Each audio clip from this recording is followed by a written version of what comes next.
So the first thing we need to know is nationalism.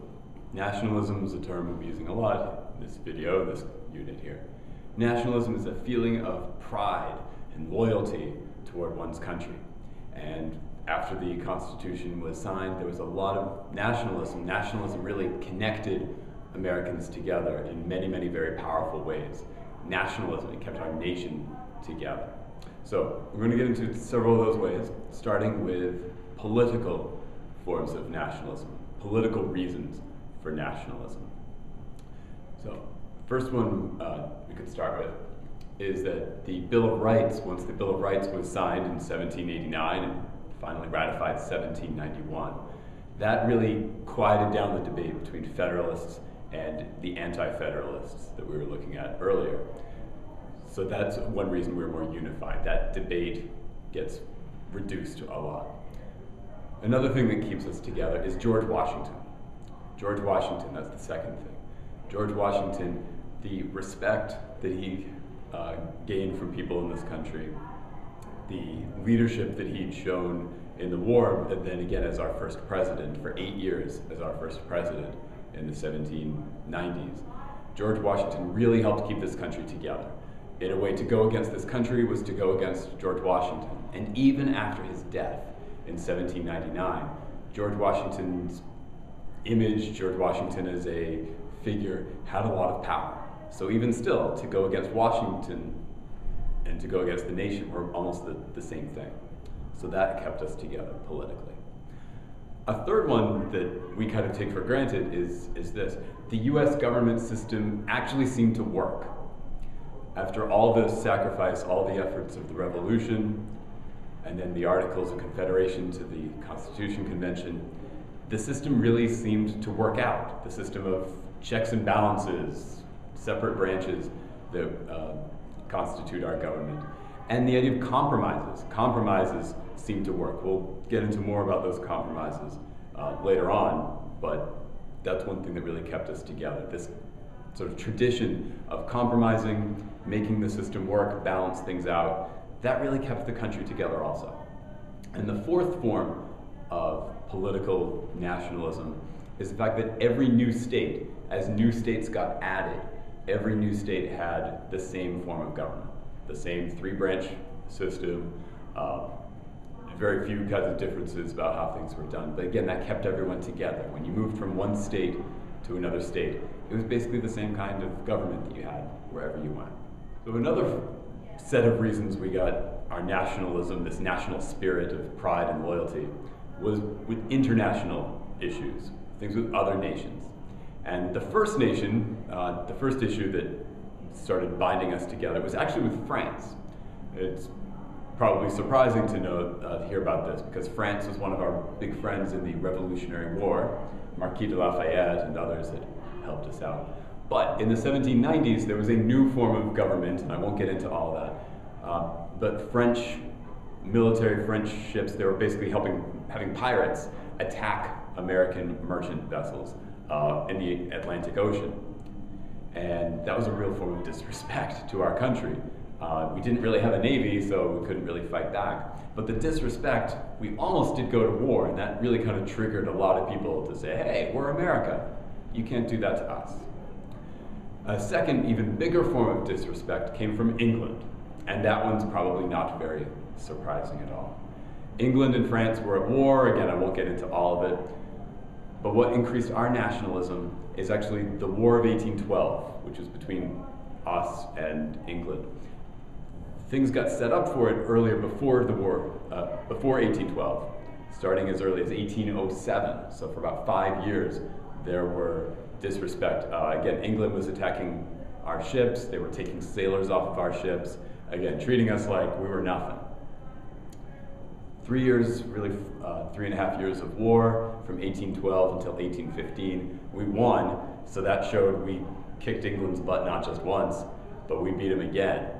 And they slunk back, and we've never been at war with England again in the past 200 years or so.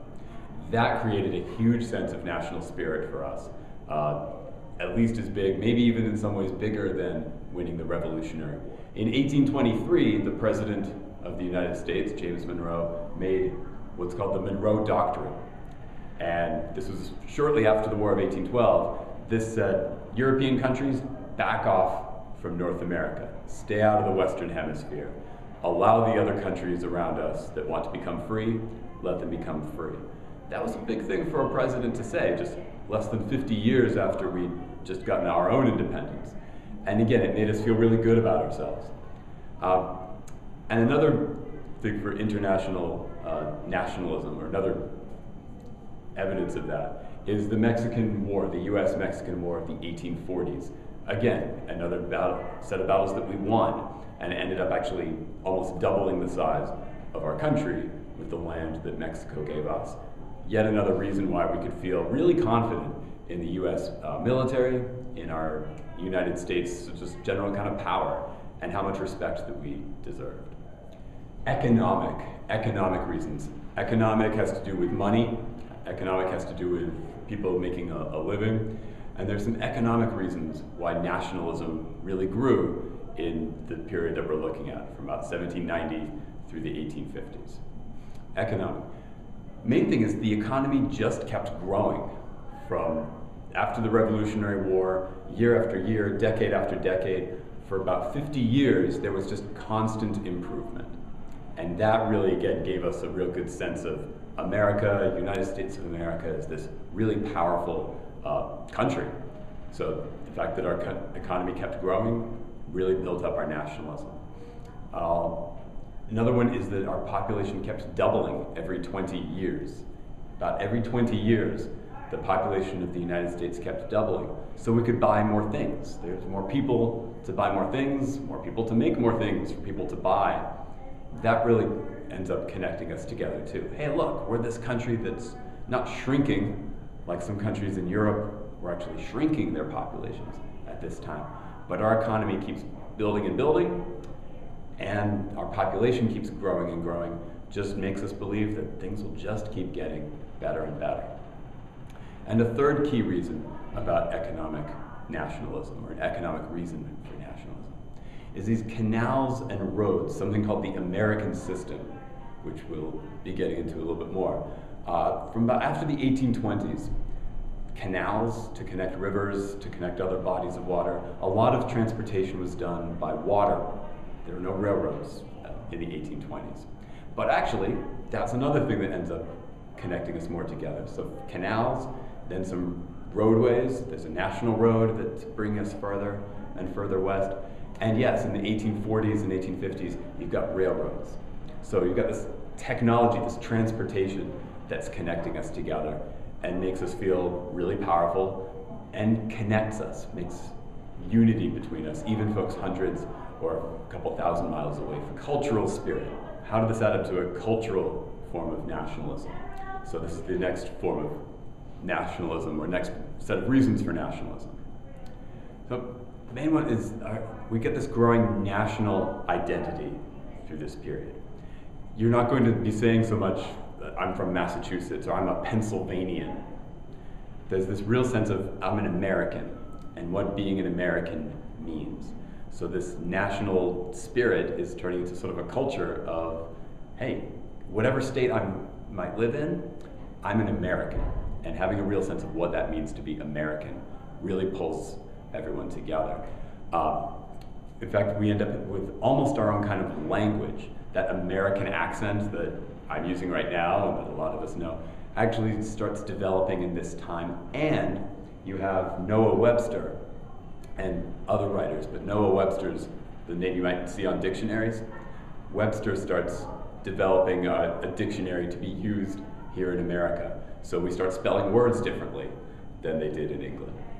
We start doing art differently than they did in England. We start literature forms that they don't have in England or in Europe. So artistically, language, just the way people speak, but also the way that they produce art, really is becoming more American. So there's really a sense of an American language, or at least an American sound, and an American form of art. That's how this ends up showing up in culture. Okay.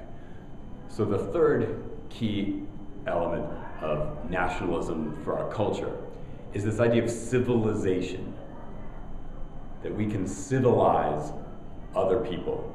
And usually the main one this turns out to be is trying to civilize the Native Americans. As we move west, there's this sense of Americans being able to make more people like us, to civilize them. Especially after the War of 1812, because a lot of Native Americans had actually fought on the British side to try to keep Americans off of their land. It didn't end up working out well for them.